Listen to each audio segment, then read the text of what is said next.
प्रणाम at the lotus feet of the Divine Mother. करुणा महिमा परम प्रभु श्री अरविंद सतसम्मान्य अति आदर त्रिवेणीपा एवं उपस्थित समस्त मातृ संतान जो प्रसंगटी आज रखाई आम आसक्ति केमती मुक्त हवा और मातृकार्य निज केमती सक्रिय भाव अंशग्रहण कर माँ योग्य हवा तो गोटे बड़ कथा हूँ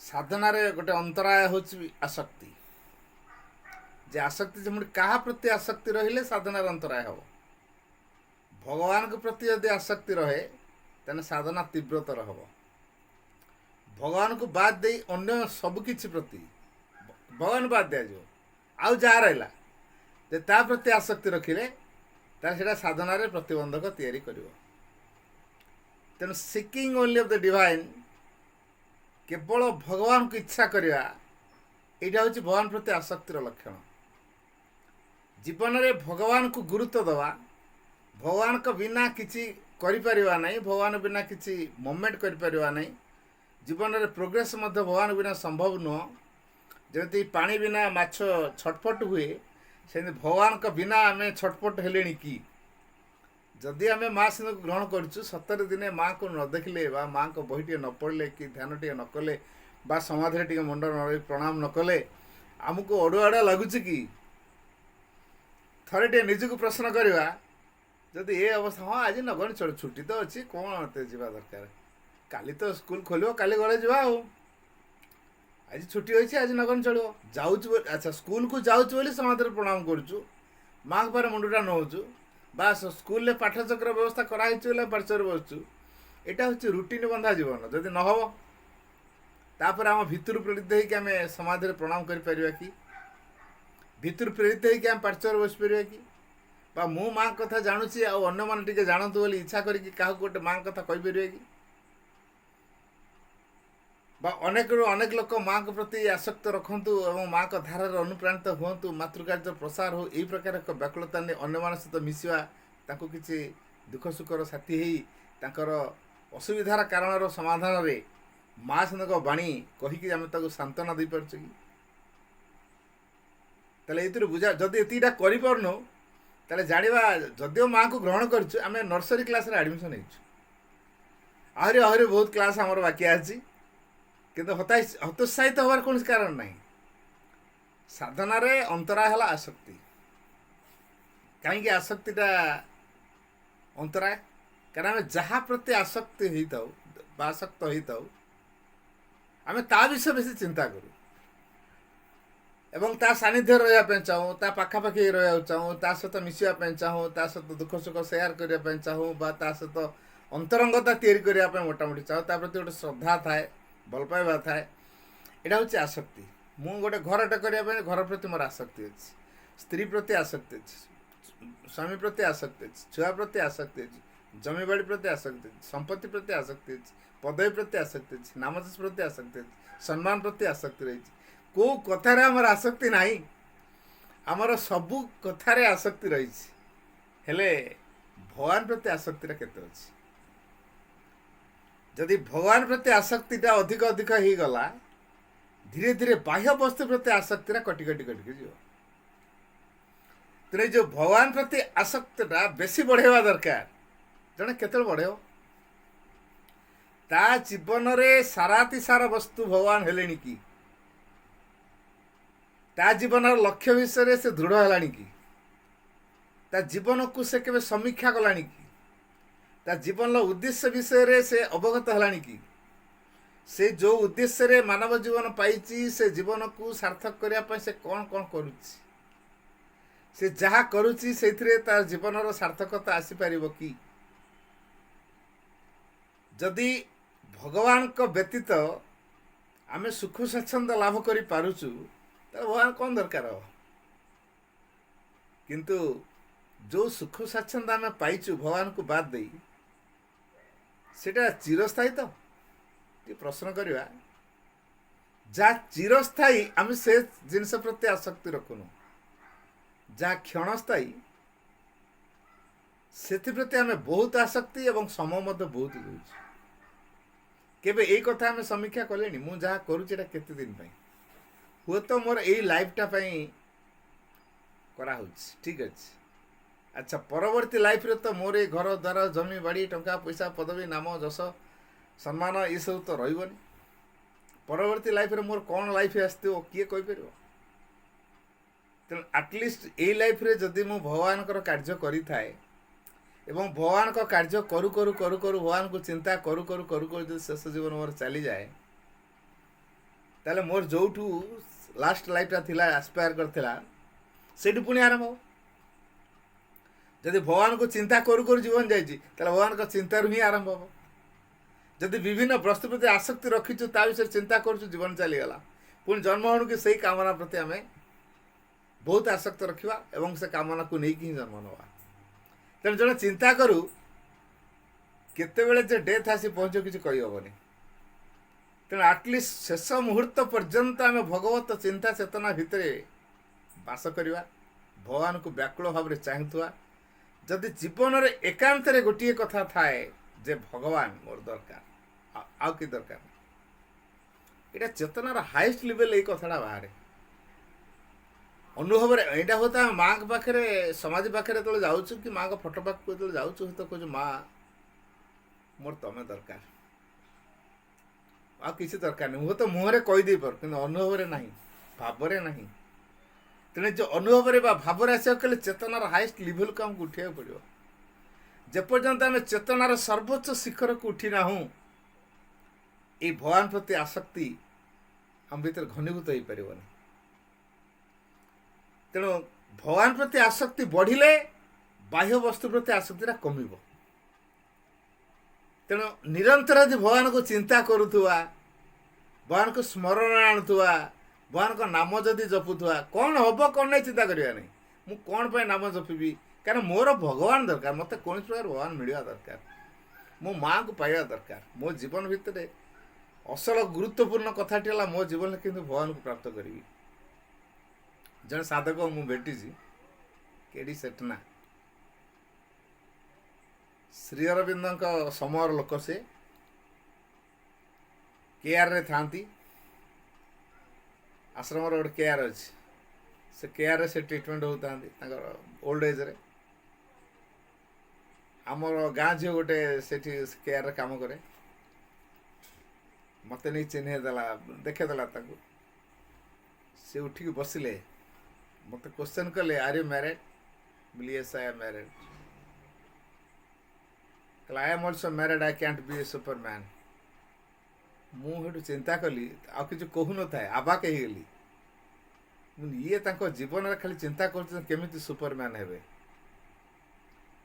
माने मृत्यु सहित संघर्ष चली गोटे मात्र इच्छा भितर बाहर मुझे सुपरमैन हेबी कारण तांकर गोटे रिक्वेस्ट थिला से ट्रेन आसला बेले जो अति मानस अभिव्यक्ति है से जो डबाटी बगीटी रे गोल्डन लाइट पूरा विकसित होता फुटी उठला से अनुभव करते तेणु अति मानसर अवतरण को से ट्रेन भितर थी उपलब्धि कर शुणा जाए माँ को से अनुरोध से रखी तेणु माँ से सुजोगटा देते तेरे अतिमानस अभिव्यक्ति समय व्यक्ति बर्तमान चाहते अतिमानस धारे से निज जीवन को संगठित करेंगे और अतिमानस प्रतिनिधित्व करने अतिमानवटी हे भितर ये व्याकुलताटा अच्छी किंतु एड़े जो स्थूल शरीर को धरती से बर्तमान अक्षम भाव है आ मूवमेंट एत कर सबू पार्ट्स एंड ऑर्गन्स बर्तमान डिफंक्ट हो आरंभ है तथापि भीतर जो इच्छा शक्ति सी बलवती हो रही शरीर पार्ट अक्षम होगा गला कि भीतर इच्छा शक्ति अधिक बलवती है भगवान को केंद्र पाइबे अतिमान केंद्र हे अतिमान सर वार्तावह केंद्र हे भितर व्याकुलता देखा आ शेष में गोटे जिनस जीवन अड़ुआ हो से अनुभव करते सत्य कौन मैरेज करगले ये लाइफ रे अतिमान हवाटा संभव हम नहीं यस ये लाइफ रे हवाटा संभव हम नहीं तार कारण हूँ कौन ना कौन क्षेत्र में आम पाशविकता स्तर को आम खसी जाइए तेणु पाशविकता स्तर को जो ओल्लै जाइए ये लाइफ रे आईटा आशा करवा ना किंतु ता मान नुहे ये लाइफटा नाला बोली कौन गोटे लाइफ कि आमर पर लाइफ हम तेणु प्रचेषा सब जारी रखा दरकार तेणु तांको भितर से इच्छाटा रही केडी सेटना भितर जे मु मैरिड आर यू मैरिड मत meaning yes I am married I am also married केते सरल छुआ भाया से कहता मु आश्चर्य हो जाता है कहले I can't B A Superman मु के गोटे अतिमान हो पारिनी मुझे ये अतिमान हाँपाई बारंबार चिंता कर तेरे जहाँ भितर अतिमानव हाँपाई बलवती इच्छा शक्ति एपर्यंत रही परवर्ती लाइफ कौटू हो चिंता करत से भाव को लेकिन ही यात्रा आरंभ जीवन यात्रा आरंभ हो तेणु आम टे निजक समीक्षा करवा आम दैनंदिन जीवन भितर जहाँ जहाँ करुचे ह्वाट एवर यू डू माँ सीधा कहले whatever you do never forget the true aim in your life तुम कर्म जहाँ हो तुम जहाँ कर किंतु जीवन लक्ष्य सब स्मरण रख तेना आम जो जोटा करुचु तीन टा कथा को आम बलवती कर आम भितर मु कौन करुच्ची मु कहीं करुच्ची आ मु कि भाव करुच्ची तीन टा कथा मन रहा मु कौन करुच्ची मु कहीं करुच्ची मु कि भाव करुच्ची जदि मु कौन करुच्ची जेकोसी गोटे कम जन को मिली इवेन शोई भी से गोटे कम बसी भी से गोटे कम चलुले भी से गोटे कम देखुले भी से गोटे कम फिजिकल वर्क किसी करते भी सी भी कम तेणु कम मानसिक स्तर रही पारे भौतिक स्तर रही पारे प्राण स्तर भी हो पारे प्राण भक्ति आराधना भाव आसूसी से भी गोटे कम नम्र भाव भगवान को आस्पुरा कर विकल हो जाऊँगी इमोशन तैयारी हो जाऊँगी ये गोटे भाव तेणु ये भी गोटे कम तेणु कम आम समस्त अल्प बहुत प्रतिदिन करुचे किंतु कहीं करुचे सेटा भगवान को पाई करुचे कि जे जीवन रे केवल भगवान को गुरुत्व देछि ता जीवन रे एकमात्र इच्छा शक्ति सेटा मोर भगवान दरकार या व्यतीत आउ किसी दरकार नहीं जे ता जीवन रे केवल भगवान को इच्छा करुची भगवान तार परिस्थिति से प्रकार सजाड़ देवे जहाँफल परिवार सहित संपर्क थिबो कि आसक्ति रह श्रीरामकर गोटे बढ़िया वाक्य अच्छी have relationship but don't have attachment चलिए तो have relationship don't have attachment मु तार गोटे प्रैक्टिकल कथा कहूँ आर भंज भाई कथा कहि बम फुटेले मो उपरे भंज भाई गोटे थर ढेंकानाल महिला सम्मेलन हम राज्यस्तरीय महिला सम्मेलन मुता पूर्व जाइए बारदारे 20-21 रिलिक्स डे 19 हाँ 20-21 मुझे सब वर्ष जाए अच्छा मु जीवा पूर्वर घरे मु देखी गली मो मिसेस देह खराब तापरे मु पचारे कौन एमती अवस्था मोर जा कौन तुमको अटकिया लोक जे मैंने मु तो माँ कम बाहर मान तो जीवी तेणु एणिक तो जहाँ दरकार माँ को टी कहू परिवार मो दायित्व मो माँ को छाड़ी जाए जेहेतु मुझे कम जाए तेणु मु जो परिवार बोली कहूँ मोर जो आसक्ति रही परिवार प्रति ता प्रति किसी कर्तव्यबोध भी रही तेणु मु तो फिजिकाली प्रेजेंट रोनी तेणु परिवार दायित्व को मो माँ का हाथ में छाड़ देकी जाए तेणु मु परिवार दायित्व माँ को छाड़ तो जो दरकार माँ को कहू सी भारी मजा करला कथा को मोर आरो मु पलैली राति बस पलैली 19 तारीख दिन पलैली 20 तारीख दिन प्रोग्राम कर लंच आवर रे मु फोन कली कौन है एम तो देह काली एमती होता कौन है कहला मुझे जाइली हस्पिटाल क्या सारे हस्पिटाल ना डाक्तर को चौधरी डॉक्टर पाक जाइली गला बेलू डॉक्टर तार टेस्ट पे लिखी देती टेस्ट पे जो लिखिदे तापर टेस्ट है ता परदिन रिपोर्ट मिल मु कहली केते टका खर्च होइछि जा 300 टका रहला 600 टका कहला हो ठीक अच्छे गले देदेवे तापर भंज महाशय फोन कले स्त्री इे मरिकी पड़ा भाषण मरा हो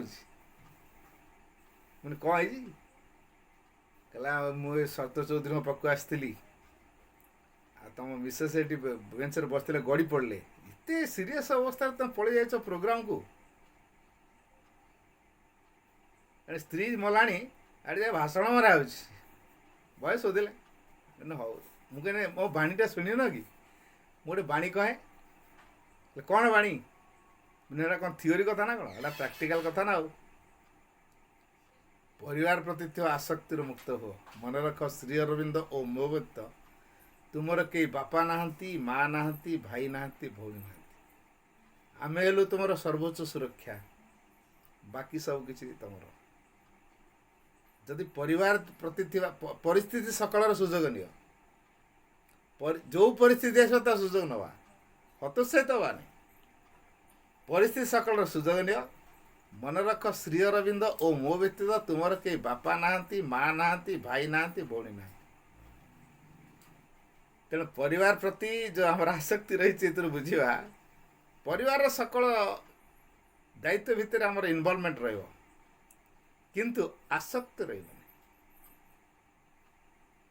कारण श्री अरविंद माँ होती आम बापा माँ आम भाई भौणी आम ज्ञाति कुटुंब आम सर आम सहोदर आम अति आत्मीय से माने जी आम सहित सबु समय रे से आत्मीय अर्थात इवन ए लाइफटा छाड़ दे कि परवर्ती लाइफ रे मध्य से आम सहित रे जी आमको हताश करेंगे जी आम के निराश करेंगे जी आम जने एभली बंधु एभली सहचर एभली साथी जहाँकर प्रेम आमको सांत्वना दिए आमको शक्तिशाली कराए तेणु आम खाली विश्वास रखा सी अच्छा माने सबकि संभव हम असंभव निश्चित संभव हम असुविधा निश्चित दूरीभूत हम ए विश्वास को लेकिन डाक पड़ो तेणु मुझे ये कथा बुझेली मु कहली मु माँ कम बोली माँ तुमको पठे से तो जापार कि भल लजिक तुम दौच मैंने मुझे माँ कम आसी माँ को दायित्व छाड़ देकी आसी ना माँ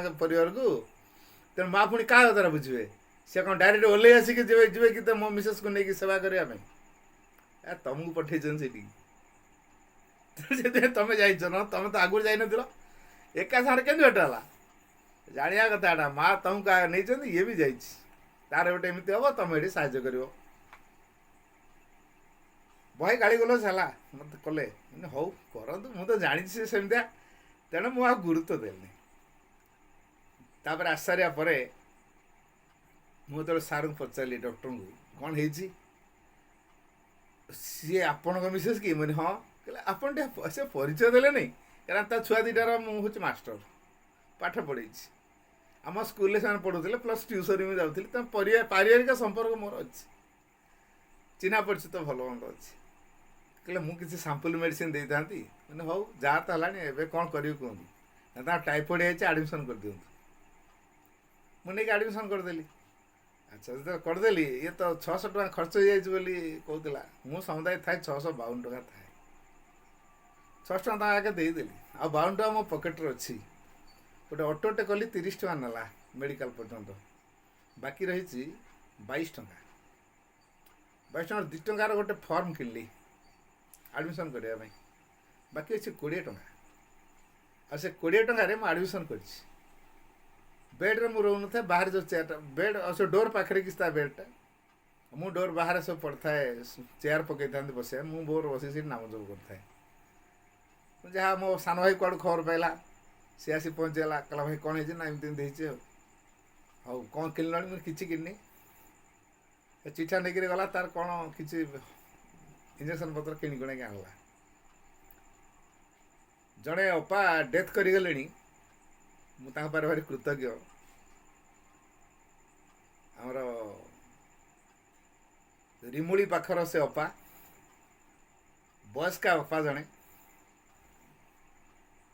रजाबसा गोटे स्कूल कर बारंबार मत सुमित्रा सुमित्रा करता ना बारंबार मत से स्कूल को डाकू था भाई आपण मुझे स्कूलटा कथा बुझे कहता महिला सम्मेलन विषय से मत फोन कले मैंने अपा मु मेडिकल अच्छी कौन भाई आपन कहीं मेडिकल बोले मुझे मेडिकल अच्छी मुझे पेसेंट न मु अटेंडेंट कौन है ना मो मिसेस एमती टाइफॉइड हो आडमिशन से गोटे बोलेरो आसिले ବୋଲେରୋ ଆସିକି ମାତୃଣରେ ପହଞ୍ଚିଲେ, କହିଲେ ଆମେ ଆପଣଙ୍କୁ ଟିକେ ଦେଖା କରିବାକୁ ଚାହୁଁଛୁ। ମାତୃଣରେ ପହଞ୍ଚିଲି, ମାତୃଣରେ ତାଙ୍କୁ ଦେଖା କଲି। ମୁଁ ଘରକୁ ଆସୁନଥାଏ, ମାତୃଣରେ ଆସେ, ସମାଜରେ ପ୍ରେୟାର କରେ, ସେଇ ମାତୃଣରେ ହିଁ ଗାଧା ପାଧା କରି ପଳାଏ ମେଡ଼ିକାଲକୁ। ଆଉ ମୋ ଛୁଆ ଦୁଇଟାକୁ ମୋ ସଡ଼ୁ ତାଙ୍କର ନେଇଯାଇଛନ୍ତି ନରଣପୁର। ତେଣୁ ମୁଁ ମୋର ମେଡ଼ିକାଲରୁ ମାତୃଣକୁ ଆସେ, ମାତୃଣରୁ ମେଡ଼ିକାଲ ଯାଏ, ଘରକୁ ଆଉ ଆସେନି। ତେଣୁ ସେଇଠି ଜଣେ ହୋଟେଲ ବାଲା, ସିଏ ତା'ର ଖାଇବା ପିଇବା ଦେଇ ଦେଉଛି, ଗରମ କ୍ଷୀର ଦେଇ ଦେଉଛି, ପାଉଁରୁଟି ପତ୍ର ଦେଇ ଦେଉଛି। ପଇସା କାହାରିକି ଦିଆହେବନି, କେହି ମାଗୁନାହାନ୍ତି ପଇସା। ମେଡ଼ିସିନ ଷ୍ଟୋରକୁ ଗଲି, ସିଏ ଆଗ ଗୋଟେ ବଢ଼ିଆ ନମସ୍କାରଟେ ମାରିଦେଲା, କହିଲା ଭାଇ ଆପଣ କୁଆଡ଼େ? ମୁଁ କହିଲି ମୋ ମିସେସ୍ ଏଠି ଅଛି। ତମ ଅପା ଏଠି ଅଛନ୍ତି? ଠିକ୍ ଅଛି ଭାଇ, ଯେତେ ମେଡ଼ିସିନ ଏଇଠି ସବୁ ନେଇଯିବେ। ମାନେ ପଇସା, କହିଲା ପଇସା ପରେ ଦେବେ, ଆପଣ ପଇସା କଥା କହିଛନ୍ତି। ତାଙ୍କ ଅପା ଆଗ ଭଲ ହେଇସାର। ତାପରେ ଯାହା ହଉ ଏମିତି ଚାଲିଲା। ପଇସା ନଥାଏ, ମୋର ଗୋଟେ ଟ୍ୟୁସନ୍ ଗାର୍ଡ଼ିଅନ୍, ତା ଛୁଆଟାକୁ ପଢ଼ାଏ। 2 ମାସର ପଇସା ବାକି ଥିଲା, ଦେଇନଥିଲେ। ତାର ଯେତେବେଳେ ନଗଲି, ତା ବାପା କାଲକାଟାରୁ ଫୋନ୍ କଲେ, କ'ଣ ଭାଇ ସାର୍ ଯାଉନାହାନ୍ତି ଆପଣ? ନା ମୁଁ ଏଇନା ଅନିର୍ଦ୍ଦିଷ୍ଟ କାଳ ପାଇଁ ଯାଇପାରିବିନି। କ'ଣ ହେଇଛି? ନା ଏଇଭଳିଆ ଗୋଟେ ପରିସ୍ଥିତି ହେଇଯାଇଛି, ଆଉ ମେଡ଼ିକାଲରେ ଅଛି ଆଉ। ତା ମିସେସ୍ ସେ ପଠେଇଲେ। ସେ 2 ମାସର ତ ଥିଲା, ପ୍ଲସ୍ ଆଉ 2 ମାସର ଏକ୍ସଟ୍ରା ସେ ଦେଲେ। ମାନେ ଏତେ ଗୁଡ଼ିଏ ପଇସା କ'ଣ? ମୋର ତ ଆପଣଙ୍କର 2 ମାସର ପାଇବାର ଅଛି ପଇସା, ଏତେ ଗୁଡ଼ିଏ ପଇସା ଦେଉଛନ୍ତି? ନା ନା, ଏଇଟା ଆପଣ ଟ୍ୟୁସନ୍ ପଇସା ନୁହଁ, ଏଇଟା ଆମେ ଖୁସିରେ ଦେଇଛୁ। ସୁମିତ୍ରା ବାପା ସେମିତି ଆସିଲେ, ସେ ଗୋଟେ ଖାମ୍ ଭିତରେ ଟଙ୍କା ଭର୍ତ୍ତି କରିକି ମାଆଙ୍କ ପାଖରେ ଥୋଇ ଦେଇଛନ୍ତି, ଏଇଟା ଅଫରିଂ ଆପଣ ପାଇଁ। ମୁଁ ଯେତେବେଳେ ଖୋଲିଦେଲି, ତା ଭିତରେ ପଇସା। ପୁଣି ଅପା ଇଏ କ'ଣ? ନା ନା, ଏଇଟା ମା' ଦେଇଛନ୍ତି, ଏଇଟା ମା' ଦେଇଛନ୍ତି ଆପଣ ପାଇଁ, ଏଇଟା ମାଆଙ୍କର ଜିନିଷ। ଆଉ କାହାରିକି ମନା କରିପାରୁନଥାଏ। ଏଇଭଳିଆ 12,000 ଟଙ୍କା ମୋ ପାଖକୁ ଆସିଗଲାଣି। ମୁଁ ସେଇଠି ଗୋଟେ ଜାଗାରେ ବସିଛି। ଶେଷରେ ଡାକ୍ତର ମୋତେ ରୁମ୍କୁ ଡାକୁଛନ୍ତି, ମୁଁ ଖାଲି ନାମ ଜପ, ମୁଁ ଗୋଟିଏ କାମ କରୁଛି, ଖାଲି ନାମ ଜପ କରୁଛି। ତାପରେ ଡକ୍ଟର ମୋତେ ତାଙ୍କ ଚାମ୍ବରକୁ ଡକେଇଲେ, ମାନେ ମୋତେ କିଛି ପଇସା ପତ୍ର ମାଗିବେ ଆଉ। କହିଲା ଆଚ୍ଛା, ଏଇ ଯେଉଁ 672 ଟଙ୍କା ଇଞ୍ଜେକ୍ସନଟା କେତେଟା କିଣିଲେଣି? ମୁଁ ସାର୍ 9ଟା ତ ଲେଖିଥିଲେ, ମୁଁ 3ଟା କିଣିଛି, ଆଉ 6ଟା କିଣିନି। କହିଲା ଆଉ ଗୋଟେ କିଣିବେନି, ଆମେ ଦେଇଦେବୁ, କିନ୍ତୁ ଅନ୍ୟ ପେସେଣ୍ଟକୁ କହିବେନି। କହିଲା ଆପଣ କ'ଣ କରନ୍ତି? ମୁଁ କ'ଣ କରେ ଆପଣ ସେଟା ଜାଣିବାକୁ ଇଚ୍ଛା କରନ୍ତୁନି। ଆପଣ ପଇସା ଦରକାର ଯଦି କୁହନ୍ତୁ, ମୁଁ ଦେବି। କେତେ ଦେବି କୁହନ୍ତୁ? ନା ଆମେ ଆପଣଙ୍କୁ ଦେବୁ ବୋଲି ଡାକିଛୁ, ଆମେ ଆପଣଙ୍କଠୁ ନେବା ପାଇଁ ଚାହୁଁନୁ, ଆମେ ଆପଣଙ୍କୁ ଦେବା ପାଇଁ ଡାକୁଛୁ। ଆପଣଙ୍କ ବେଡ଼୍ରେ ଗୋଟେ ମିରାକଲ୍ ହେଉଛି, ଆମର ଏଠି ସବୁ ଷ୍ଟାଫ୍ ଯାଇ ଦେଖିକି ଆସି କହିଲେଣି। ମାନେ କ'ଣ ମିରାକଲ୍ ମୁଁ କିଛି ଜାଣିପାରୁନି, କାରଣ ହେଉଛି ଆଉ, ମିରାକଲ୍ ଗୋଟେ ହେଉଛି ଆଉ। କାରଣ ଯେଉଁ ନର୍ସ ଆସୁଛନ୍ତି, ସେ ମୋ ମିସେସ୍ ସହିତ ନିଶ୍ଚିତ, ଡକ୍ଟର ଯେତେ ଥର ଆସୁଛନ୍ତି ସେ ୱାର୍ଡ଼କୁ, ନିଶ୍ଚିତ ତା ପାଖକୁ ଯାଉଛନ୍ତି, କ'ଣ ହେଇଛି କ'ଣ ନାହିଁ ସବୁ ପଚାରି ଦେଉଛନ୍ତି। ତେଣୁ ନର୍ସ ଆଉ ଡକ୍ଟର ଏମାନେ ବରାବର ତା ପାଖକୁ। ମୁଁ କିନ୍ତୁ ଜାଣିନି, ଏଇଟା କେତେ ଲୋକ ଆସୁଛନ୍ତି, କିଏ କ୍ଷୀର ଧରିକି ଆସୁଛି, କିଏ ଫଳ ଧରିକି ଆସୁଛି, କିଏ ହର୍ଲିକ୍ସ ଧରିକି ଆସୁଛି।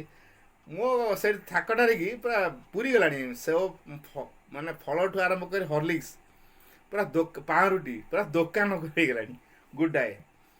ବହୁତ ଜିନିଷ ହେଇଯାଇଛି। କ'ଣ ହେବ ଏଇଟା? ସେ ତ ଖାଉନି, ମୁଁ ତ ଖାଉନି, ଆଉ କ'ଣ ଏଇଟା ଏତେ ଗୋଟେ ଲୋକ ଆଣିକି ଦେଉଛନ୍ତି, ମୁଁ କିଛି ବୁଝିପାରୁନି। ତାପରେ ଏଇଭଳି ଯିଏ ଆସୁଥାଏ ଦେଖିକି ଯାଉଥାଏ, ପଇସା ଦେଇକି ଯାଉଥାଏ। ତେଣୁ 12,000 ଟଙ୍କା ମୋ ପାଖରେ ହେଇଗଲାଣି। ମୁଁ ଦେଖାଯାଉ କ'ଣ ହେଉଛି। ଡକ୍ଟର ଇଞ୍ଜେକ୍ସନଟା ଦେଇଦେଲେ, ଆଉ କହିଲେ ଆପଣ ଏଟା କିଣିବେନି। ତାପରେ 25 ଦିନ ରହିବା କଥା, 9 ଦିନ ସେ ଭଲ ହେଇକି ଆସିଲା। ମୁଁ ଯାହା ଟିକେ ଡାକ୍ତରମାନଙ୍କୁ ଟିକେ ମୁଣ୍ଡିଆ ମାରିଦେଇକି ଏତେ ସେବା କରୁଛନ୍ତି, ଗଲା। ମିଠା ଏଠୁ ମୁଁ କିଣିକି ଆଣିଲି, ମିଠା ପ୍ୟାକେଟ୍ ଦେ। ଆଉ ତ ସେମାନେ ପଇସା ପତ୍ର ଯାଚି ପାରିବିନି ମୁଁ, ତେଣୁ ମିଠା ତାଙ୍କୁ ଦେଲି। କହିଲେ ନା ଆପଣ କ'ଣ କରନ୍ତି କିଛି କହିଲେନି। ମୁଁ ମାଆଙ୍କର ସ୍କୁଲରେ କାମ କରେ, ଆଉ ଜିଲ୍ଲାରେ ଦାୟିତ୍ୱରେ ଅଛି। ପାଠଚର ପ୍ରସାର, ସଂଗଠନ କାମ, ଭଗବାନ କାମ, ଏଇଟା ହେଉଛି ମୋର ଦୈନନ୍ଦିନର କାର୍ଯ୍ୟ। ଭଗବାନ ସେବା କରିବା ହେଲା ମୋ କାମ। ସେଇଥିପାଇଁ ଆପଣଙ୍କର ଏଠି ଗୋଟେ କିଛି ଗୋଟେ ହେଉଛି, ଆମେ ସବୁ ଆଶ୍ଚର୍ଯ୍ୟ ହେଇଯାଇଛୁ। ଆଉ ଇଏ ଯେଉଁ ପ୍ରକାର ପେସେଣ୍ଟ ଏଇନା 25 ଦିନ ରହିଥାନ୍ତେ, 9 ଦିନରେ ଭଲ ହେଇଗଲେ ଆମେ ଆଶ୍ଚର୍ଯ୍ୟ ହେଇଯାଉଛୁ। ଆଉ ସେ ତ ଯିଏ ଗଲେ ଆମ ଭିତରେ ଅଟୋମେଟିକ୍ ଭାବ ଆସେ, ଏ ଦେଖିବା ତାକୁ। ଆମ ନର୍ସମାନେ ନେଇକି ଧରି ଦେଉଛନ୍ତି, ଲାଟ୍ରିନ୍ ନେଇଯାଉଛନ୍ତି, ପିନ୍ଧେଇ ଦେଉଛନ୍ତି, ଖୋଇ ଦେଉଛନ୍ତି, କେଉଁ କାମ ନ କରୁଛନ୍ତି ସବୁ ସେମାନେ କରୁଛନ୍ତି। ଶେଷରେ ମୋ ମିସେସ୍ ସେଠୁ ପ୍ରଣ କରି ଆସାରେ ବିଦା ହେଇକି ଆସିଲା ପରେ ମେଡ଼ିକାଲରୁ, ତମର କେତେ ଜଣ ଷ୍ଟାଫ୍ ନର୍ସଙ୍କ ସହିତ ଚିହ୍ନା ପରିଚୟ ଭାବଦସ୍ତି? ମୋର କାହା ସହିତ ନାହିଁ। କେମିତି ଇଏ ଆସି କହୁଛି ଅପା, କିଏ କହୁଛି ଭାଉଜ, ମାନେ ହେଉଥିବ। ମୁଁ କ'ଣ ତୋ ପାଖରେ ବସିଥିଲି କି? ମୁଁ ବା ଦେଉଛି ଏଠି ଚେୟାରରେ ବସି ନାମ ସବୁ କରୁଛି, ମୁଁ ତୋ ପାଖରେ ବସିଛି। ଏଇଟା ମା ସେ ବ୍ୟବସ୍ଥା କରିଛନ୍ତି। ଯେହେତୁ माँ को दायित्व छड़ा होता तु ना टे माँ को अधिक विश्वास करू तू जो नेगेटिव भाइब्रेसन भितर जीवन बंचुचु बर्तमान यहाँ दूर हम तोर से माँ प्रति आसक्ति तैयारी तो माँ बेसी तोते भल पाइले तेणु तोते ये प्रकार अवस्था भितर पकईचंती आड़ को आसक्त से जिन तोर तैयारी हो आसक्ति से बाट कर तो भगवान कम राजी हो नु विरोध करूँ तेणु गोटे लेसन तोते माँटा देती यारी मध्यम तू माँ प्रति आसक्त हबो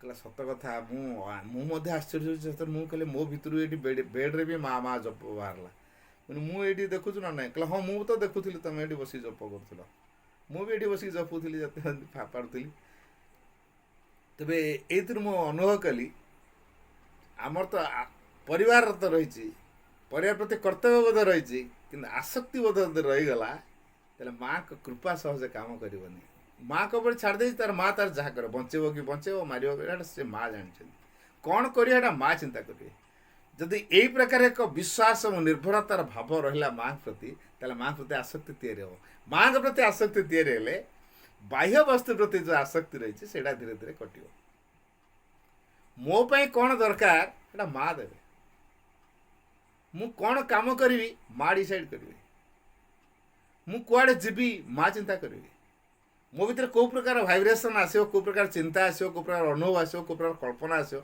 माँ स्थिर करी मो जीवन को संपूर्ण रूप माँ परिचालित करी तेणु मोर माँ के प्रति आसक्ति होगा दरकार मुझे तो मो मन स्तर में मो विचार में मो बुद्धि में मोर सीमित ज्ञान जब मुझे परिचालित हुए मुझे भूल भाल करदे पारे जब मत माँ परिचालित करें भूल कौ दृष्टि भूल करा भूल बछा ये मनुष्यर मानसिक विचार रे भूल हम ता केते दिन दूर ठीक से मनीष ता मानसिक स्तर रे जो विचार करके भूल कहवा ठीक कहे एटा केते दूर यथार्थ भागवत उद्देश्य दृष्टि तो ठीक आम अच्छे माँ आमको परिचालित कर माने किसी आमर फेलुअर ना कि आमर असुविधा भी ना तेणु जोटा आसूसी सी आम ब्लेसिंग्स ये लाइट रे जदि आम सब कथा को नहीं पारिबा ताले माँ प्रति आसक्ति तैयारी हो आज पिला कौन करिवो आज झील कौन करिवो काली पुओ कौन करिवो आज मो घर कौन हम ये सब कथा जो आम मुंडे सब जमी मु करदे व्यक्ति जेपर्यंत चिंता कर मु करुच्ची से आर्थिक लाइफ सहित संपृक्त रहज आटाचमेंट कटे पार निजी जिते चिंता करेंगे भगवान करेंगे मु तार इन्स्ट्रुमेंटर डिमांड न थाए इन्स्ट्रुमेंटर इच्छा रे भगवान काम करते भगवान के इच्छा रे इन्स्ट्रुमेंट कार्यकारी हुए रेंची ता इच्छा कौन जीव चक्का खोल रेंची रे चक्का खोलुचु ता इच्छा आबे पड़ो अच्छा जदि गोटे फिटर रेंचीटे धरला गाड़ी स्टेरिंग खोल कि चक खोल कि सीट खोल कि बॉडी खोल कि तार आउ कुआड़ पार्टर खोल से मिस्त्री पर निर्भर करे से जंत्रपाति को जो व्यवहार कर मिस्त्री जंत्री तारी ऊपर निर्भर करे से प्रकार जंत्र को से केमती व्यवहार कर किंतु जंत्र सब ठीक है दरकार जो कम लगे से लगी जाऊँ ठीक से भाई आम जंत्र हिसाब से ठीक है भगवान आमको व्यवहार करेंगे भगवान आमको परिचालित करेंगे जब भगवान आमको परिचालित कर भूल कौटा हम निजे परिचालित हेले से भूल जब भगवान परिचालित करेंगे भूल कौटा कि भूल नहीं तेना आम ठीक जा ना भूल जा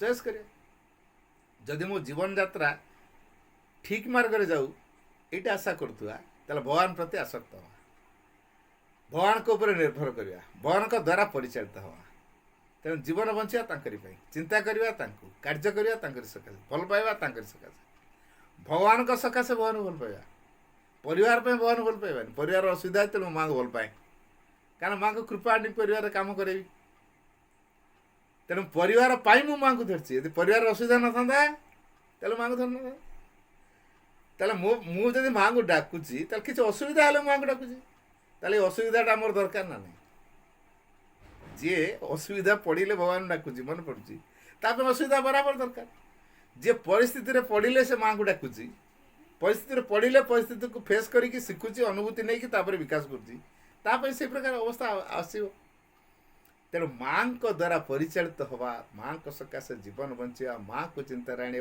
माँ को सकाशे माँ को भल पाइबा माँ को प्रकृतिर ताल निज को ताल मिले कि चलवा ये प्रकार एक व्याकुल भाव आम भीतर रहिले ଧୀରେ ଧୀରେ ଭଗବାନ ପ୍ରତି ଆସକ୍ତି ତିଆରି ହେବ।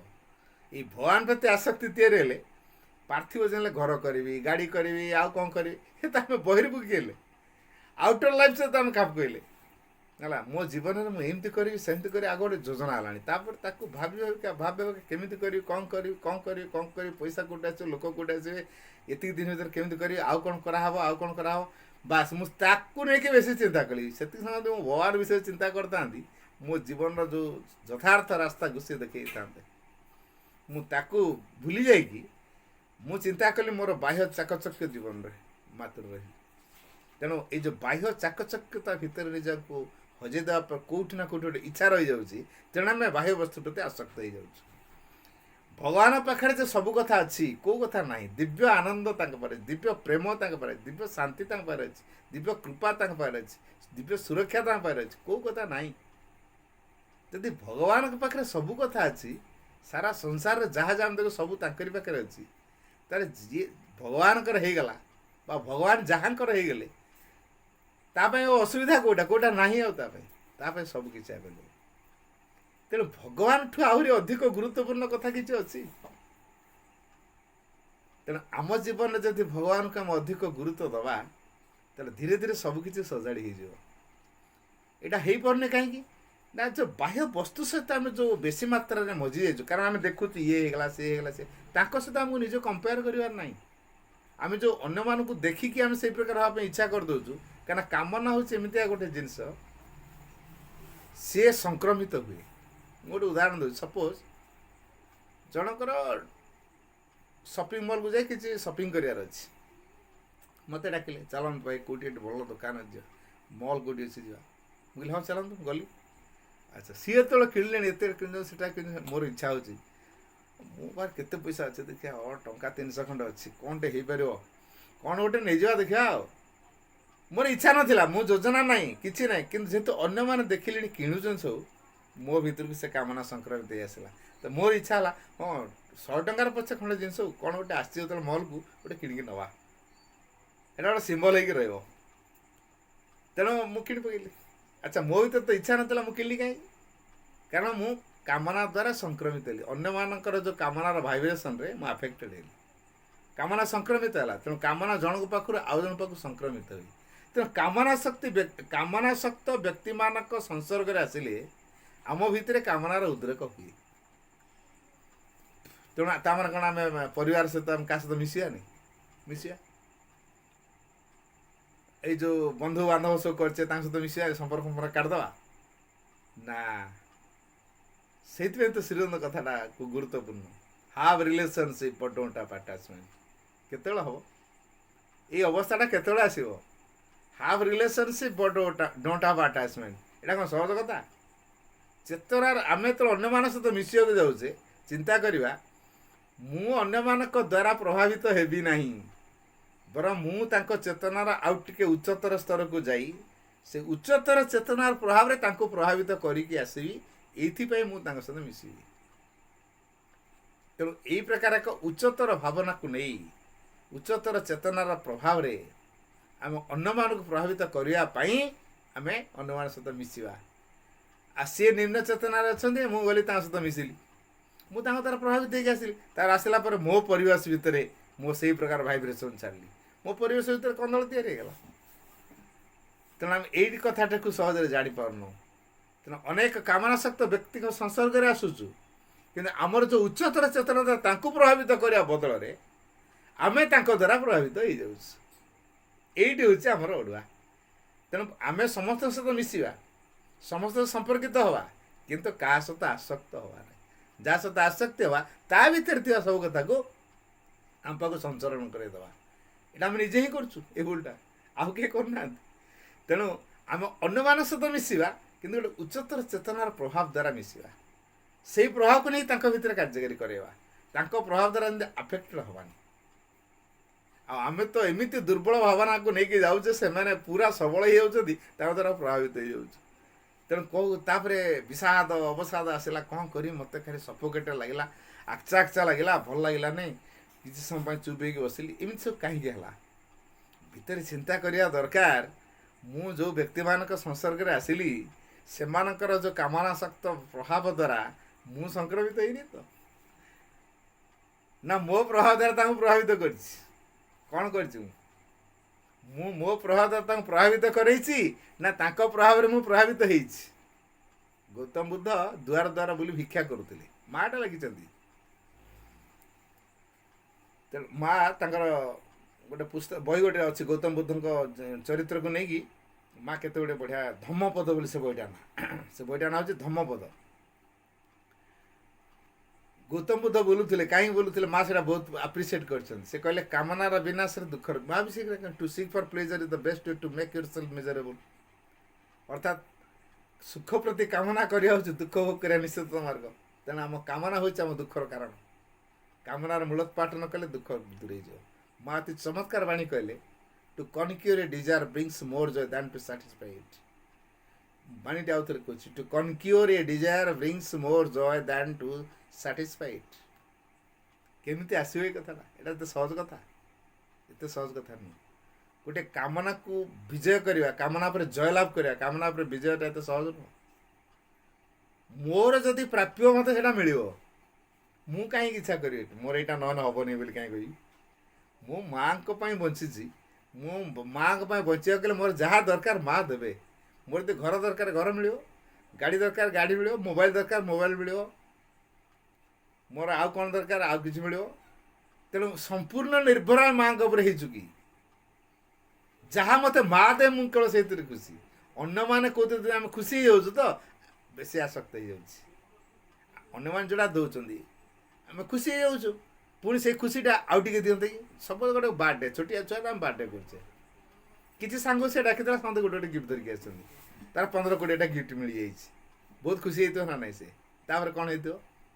ଆର ବର୍ଷକୁ ମୁଁ ଆହୁରି ସାଙ୍ଗକୁ ଡାକିବି, ବଢ଼ିଆ କି ଭୋଜି ଭାତ କରିବି, ବହୁତ ସାଙ୍ଗ ଆସିବେ, ତାପରେ ମୋର ବହୁତ ଗିଫ୍ଟ ହେବ। କାରଣ ସେ ଯେଉଁ ଗିଫ୍ଟ ଲାଳସାରେ ସେ ଆର ବର୍ଷକୁ ଜନ୍ମଦିନ କରିବା ପାଇଁ ଜିଦ୍ କରି ବସିଲାଣି। ତାର ଉଦ୍ଦେଶ୍ୟ କ'ଣ? ସେ ଅନେକ ଗିଫ୍ଟ ପାଇବ। ତାହେଲେ ଗିଫ୍ଟ ପ୍ରତି ତାର ଆସକ୍ତି ତିଆରି ହେଲା କେମିତି? ଥରେ ସେ ସୁଯୋଗଟା ଆମେ ତିଆରି କରିଦେଇଛେ। ଯେମିତି ଗୋଟେ ହାଣ୍ଡି ସୋରିଷ କଣା ଭଳିଆ ଯଦି କଣାଟିଏ ଥାଏ, ପାଣି ଆମେ ଯେତେ ଢାଳିଲେ ବି ସେ କଣା ପଟ ଦେଇକି ବାହାରିଯିବ। ହାଣ୍ଡି ସାରା ପାଣି ଫାଙ୍କା କରିବା ପାଇଁ ସେ ଛୋଟିଆ ଛିଦ୍ରଟି ସଫିସିଏଣ୍ଟ କି ନାହିଁ? ଏତେ ବଡ଼ ବନ୍ଧଟା ଆମେ ଜଳ ଷ୍ଟକ୍ କରି ରଖିଛୁ, କିନ୍ତୁ କେଉଁଠି ସରୁ ନାଳିଟି ଟିକେ ପାଣି ଟିକେ ଝରୁଛି, ଦିନେ ସେ ବନ୍ଧକୁ ଭାଙ୍ଗିଦେବ। ଗୋଟେ ଗୋଟେ ଡ୍ରପ୍ ପାଣି ଗୋଟେ ପଥର ଉପରେ ଯଦି ପଡ଼ୁଛି, ଦିନେ ସେ ପଥରକୁ କଣା କରିଦେବ। ଜାଣିହେଉଛି ଏ ସାମାନ୍ୟତମ ଡିଜାୟାର ସେ କ'ଣ କରିବ? ଉଇ ଯେମିତି ସେ କାଗଜ ଖାଇଯାଏ, ସେ ସେମିତି ଆମ ଭିତରକୁ ଖାଇଯିବ। କେବେ ଏଇଟା ଅନୁଭବ କରିଛେ? ତେଣୁ ନା, କାମନା କେଉଁଟା ଜାଣିବା କେମିତି? ଯଦି ନ ମିଳିଲେ ଦୁଃଖ ଆସୁ ଜାଣିବା ଏଇଟା କାମନା। ତାପରେ ତ ଆସକ୍ତି ଥିଲା, ପାଇଲିନି ଦୁଃଖ ଆସିଗଲା, ତେଣୁ ଜାଣିବାଟା କାମନା। ଆସକ୍ତି ସେ ଭରପୁର ହେଇକି ରହିଛି। ମୁଁ ଏଇଟା ପ୍ରତି ଆସକ୍ତି ଅଛି, ତେଣୁ ମୁଁ ଏଇଟା ନେବା ଆସକ୍ତି ବଶତଃ ମୁଁ ତା ପାଖକୁ ଗଲି, ଏବଂ ତାପରେ ନେବାର ଯେଉଁ ପଜେସନ୍ ମାଇଣ୍ଡ, ଏଇଟା ହେଲା କାମନା। ବାସନା ଦ୍ୱାରା ଆଟ୍ରାକ୍ଟେଡ଼ ହେଲି ଏବଂ ମୁଁ ଯେଉଁ ଗଲି ଆସକ୍ତି ବଶତଃ, ତାପରେ ତାକୁ ପାଇବାର ପଜେସନ୍ କରିବାର ଭାବ, ଅଧିକାର କରିବାର ଭାବ ନେଇକି ମୁଁ ତାକୁ ଇଚ୍ଛା କଲି ନେବା ପାଇଁ, ଏଇଟା ହେଉଛି କାମନା। କାମନା, ବାସନା, ଆସକ୍ତି ତିନିଟା ପୁରା କୋ-ଲିଙ୍କଡ। କାମନା, ବାସନା, ଆସକ୍ତି ଏ ତିନିଟା ଯାକ ପୁରା କୋ-ଲିଙ୍କଡ, ପରସ୍ପର ପରସ୍ପର ଲିଙ୍କରେ ଅଛନ୍ତି। ତେଣୁ ଏଇଥିପାଇଁ ସବୁଠୁ ଭଲ ବାଟ ହେଲା ମା କ'ଣ ଦେବେ ଏଇଟା ମା ଜାଣନ୍ତି। ମୁଁ ମାଆଙ୍କ ପାଇଁ ଜୀବନ ବଞ୍ଚୁଛି, ମାଆଙ୍କ ପାଇଁ କାମ କରିବି, ମାଆଙ୍କ ପାଇଁ ସବୁକିଛି, ଯାହା ମୋର ଦରକାର ମା ଦେବେ। ମା ଉପରେ ଯେ ପୂର୍ଣ୍ଣ ନିର୍ଭରଶୀଳ ହେବ, ସଂସାର ଲୋକମାନେ କ'ଣ କଲେ କ'ଣ ନାହିଁ ସେ ତା ମୁଣ୍ଡ ବଥିବା ଦରକାର ନାହିଁ। ସଂସାର ଲୋକଙ୍କ ସହିତ ସେ ହେବା ପାଇଁ ଚାହୁଁନି, ସଂସାରରେ ଯେଉଁଟା ହେଇନି ସେ କାମ କରିବାକୁ ଯାଉଛି। ତେଣୁ ଆମେ ଅନ୍ୟକୁ କମ୍ପେୟାର କେବେ କରିବା ନାହିଁ, ଅନ୍ୟ ଭଳି ହେବା ପାଇଁ କେବେ ଇଚ୍ଛା କରିବା ନାହିଁ। ମା ଯାହା ଚାହୁଁଛନ୍ତି ଆମେ ସେଇଆ ହେବା ପାଇଁ ଇଚ୍ଛା କରିବା। ମା ଯାହା ଚାହୁଁଛନ୍ତି ଆମେ କରୁ ବୋଲି ଆମେ କେବଳ ସେଇ କାମ କରିବା। ଗୋଟେ ପ୍ରତି ଆସକ୍ତି ରଖିବା, ସେଇଟା ଓନ୍ଲି ମଦର ନନ୍ ଅଦର। ତାହେଲେ ଆମେ ଏଇ ଆସକ୍ତି ମୁକ୍ତ ହେଇପାରିବା ଏବଂ ମାଆଙ୍କ ପାଇଁ ଯୋଗ୍ୟ ହେଇପାରିବା। ବନ୍ଦନା।